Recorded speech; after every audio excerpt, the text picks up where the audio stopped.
Nag-curl siya. Ay, nag-wave. Nag-wave siya.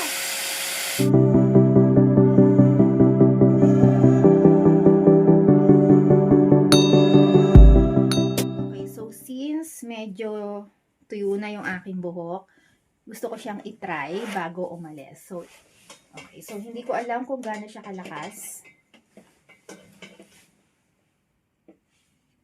Okay. Ito yata yung on. O ito. Ano ba? Ay! Okay. Medyo malakas siya. Medyo malakas siya. Meron ditong nakalagay na, pakita ko lang sa inyo. Ayan, 0. Dito sa dulo 0, tapos 2, 1, C, tapos 0. Yan yung nakalagay sa kanya. So, ito yata ay para dun sa attachment. So, tingnan natin. So, buksan ulit natin.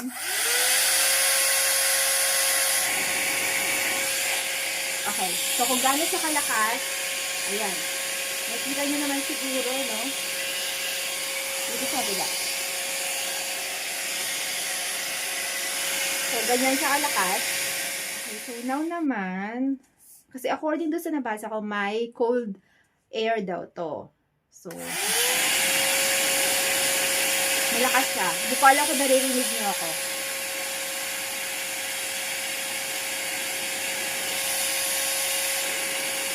Okay. So, yung 2, 1, C, and 0 na nandyan, mula sa mahina hanggang palakas ng palakas. Yung kanyang function, yung air. Hot pa lang yung nakikita ko, hinahanap ko yung cold. Okay. Ang cold niya ay yung nasa 0. Okay.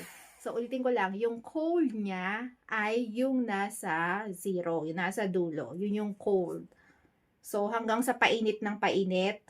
Okay. So, lagay natin yung first attachment. Kasi ang aim ko lang naman ngayon ay matuyo tong buko bago ako lumabas. So, ayun. Wala kasing arrow. So, since ito yung front, so yung arrow pala dapat diyan din nakatutok.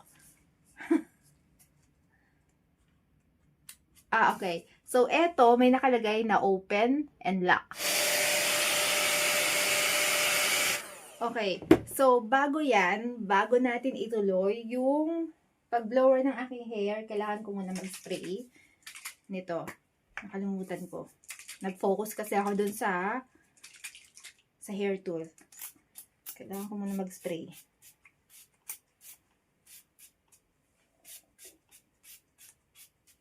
Tapos, etong band repair by the brand Pantene.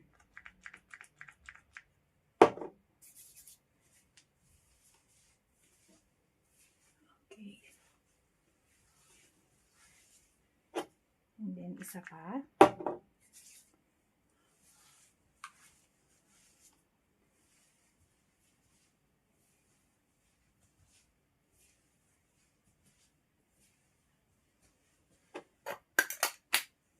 Okay.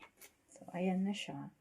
Okay na. So, importante kasi sa akin na nakapaglagay ng hair care product bago gumamit ng ganitong hair tool. Kasi yung para to protect my hair. So, tuloy natin.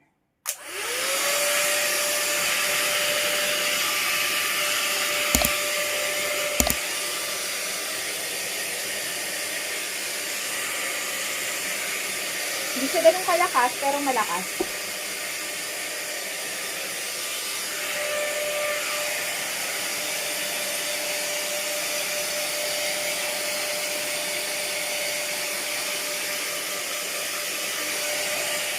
Try naman natin yung brush attachment.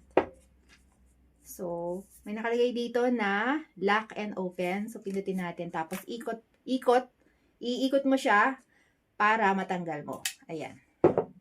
And then, eto naman. So, same, may arrow. Okay, ayun, may arrow. Pero kailangan mo munang i-open dito. Saka mo siya ipapasok. Okay. So, ayan.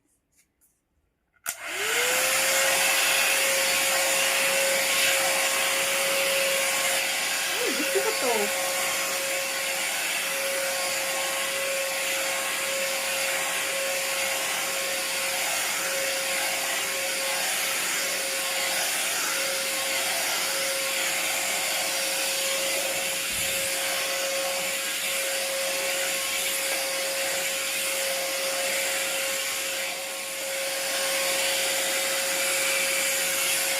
siya.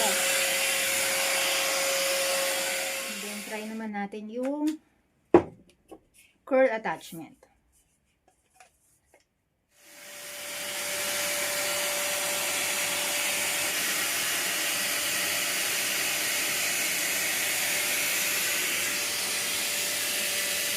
Ay! Natuwa naman ako. Nag-curl. Nag-curl siya. Wala kung tama itong ginagawa ko. Kasi first time kong gagamit ng ganitong pangkulot. Pag-aaralan ko pa to.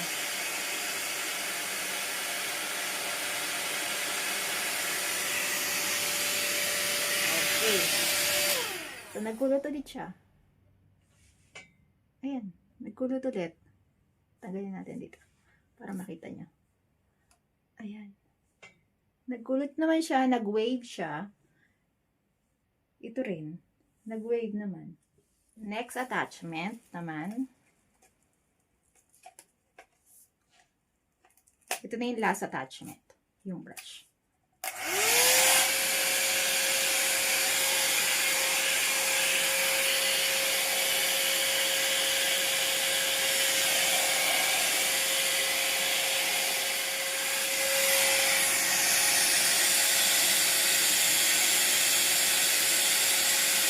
Oh, nag-wave. Nag-wave siya.